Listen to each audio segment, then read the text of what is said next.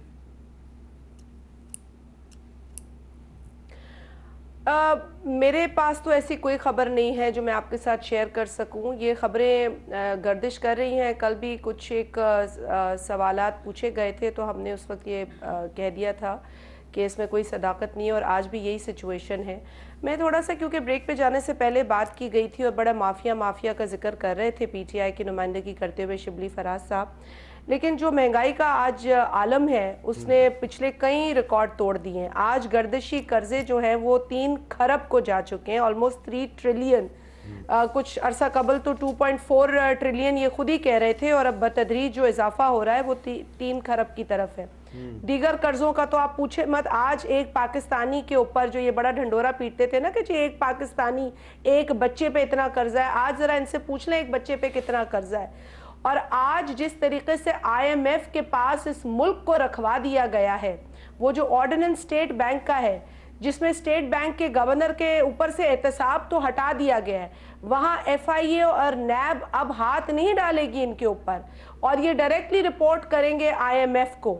تو جو یہ بات کر رہے تھے نا کہ ہم ملک کو بچانے آئے ہیں, میر صاحب یہ 2.5 سالوں میں پتہ لگ گیا ہے کہ بچانے نہیں, ملک کو تباہ کرنے آئی ہے یہ حکومت, جس کو تباہی سرکار کہا جاتا ہے. پیٹرول سکینڈل پہ آ جائیں, کیوں پیٹرول سکینڈل میں جو اہم کردار ہیں ان پر کوئی کاروائی نہیں ہوتی؟ کہاں ہے ندیم بابر صاحب, اور کیوں ندیم بابر کو آج تک گرفتار نہیں کیا گیا؟ کیا وہ فرنٹ مین تھے؟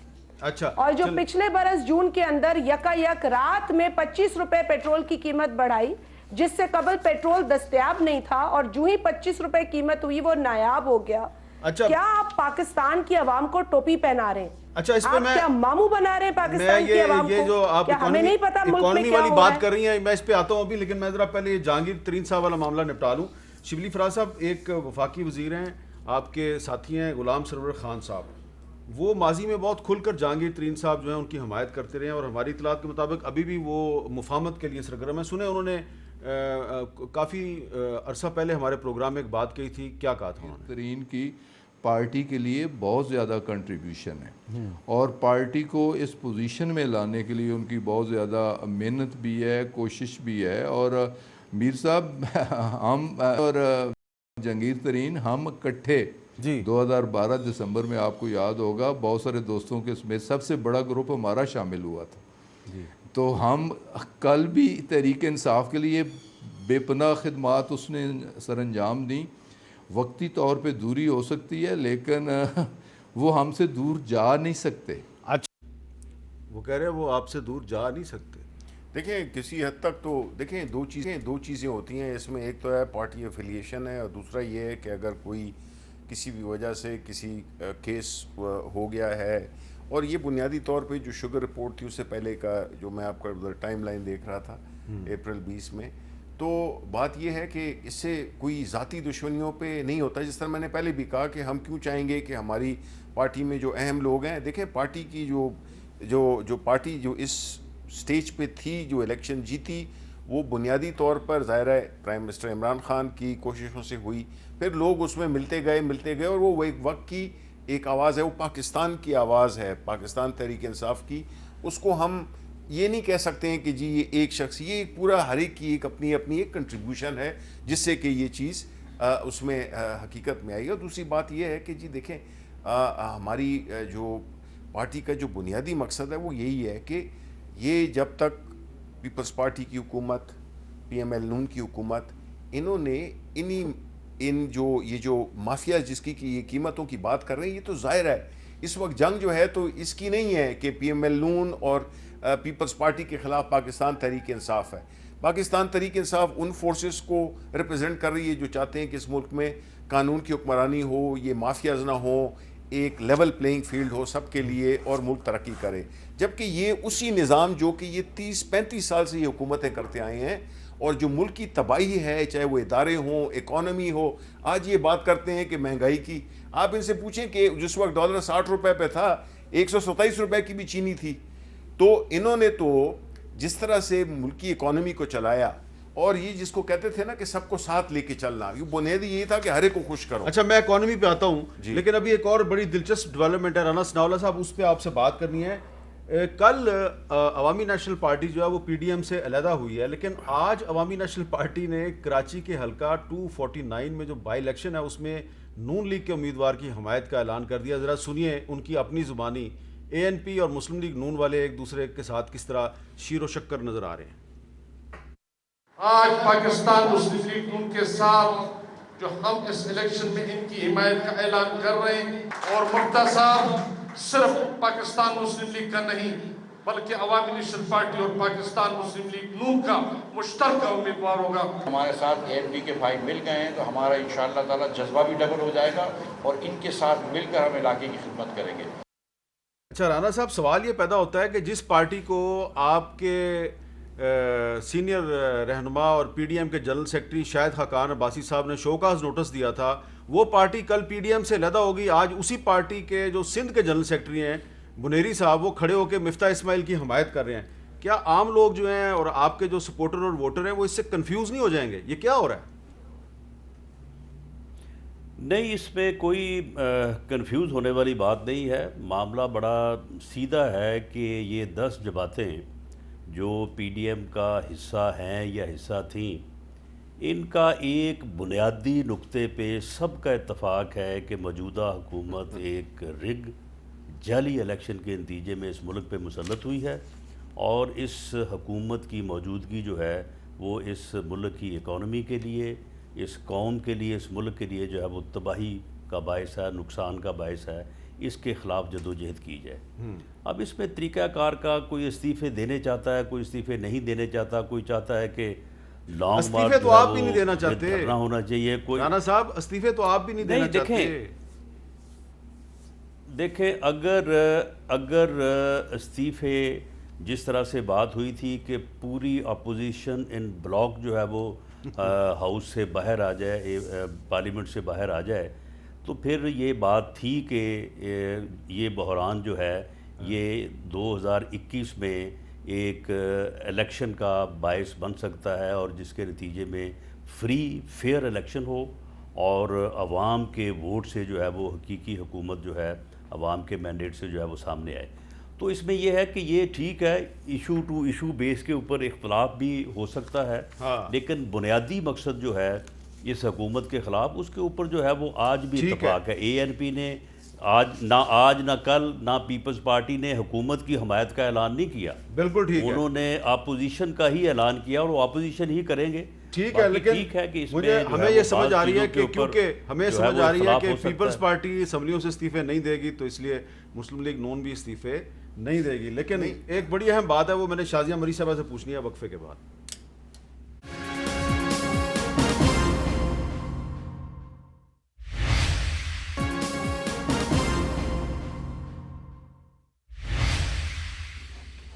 آخر میں نے ایک بڑا اہم ایک اکنامک ایشو ہے، اس پہ بات کرنی ہے، وقت میرے پاس کم ہے، لیکن شازیہ مری صاحبہ جلدی سے ذرا یہ بتا دیں کہ یہ جو کراچی میں بائی الیکشن ہو رہا ہے NA 249 میں، یہاں پر ANP نے مسلم لیگ نون کی حمایت کر دی ہے، جبکہ ایک عام تاثر تھا کہ ANP اور پیپلز پارٹی جو ہیں وہ زیادہ قریب ہیں. ANP نے پیپلز پارٹی کی حمایت کیوں نہیں کی؟ دیکھیں ہر جماعت کے اپنے سیاسی فیصلے ہوتے ہیں، تو وہ جماعت بہتر اس کو ایکسپلین کر سکتی ہے. آپ نے بریک پہ جانے سے پہلے چند ایک باتیں کی تھی اور شبلی فراز صاحب نے کچھ باتیں کی تھی. شبلی فراز صاحب کی باتوں سے تو یوں لگتا ہے کہ شاید پاکستان کے اندر صرف سیاسی جماعتیں کام کرتی رہی ہیں اور ان کی وجہ سے تمام پریشانیاں ہیں.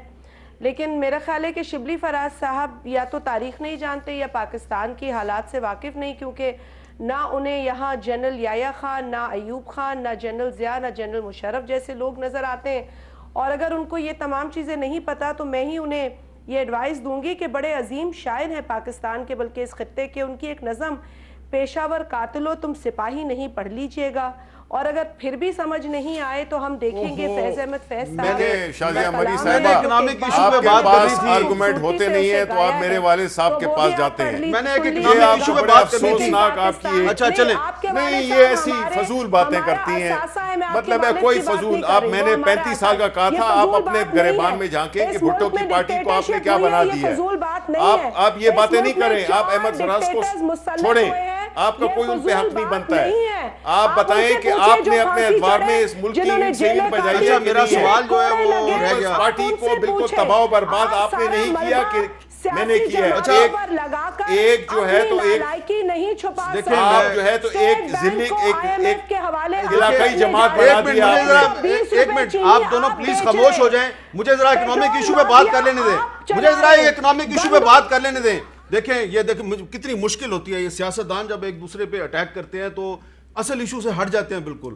لیکن میرے پاس تھوڑا سا وقت ہے. دیکھیں وزیر خزانہ حماد اظہر صاحب، انہوں نے ایک ٹویٹ میں یہ کہا کہ Pakistan economy will this year grow at a faster rate than earlier forecasts, اور انہوں نے کہا جی کہ گروتھ ریٹ میں ایکسیڈ 4 پر اینم، یعنی 4% پر اینم تک چلا جائے گا.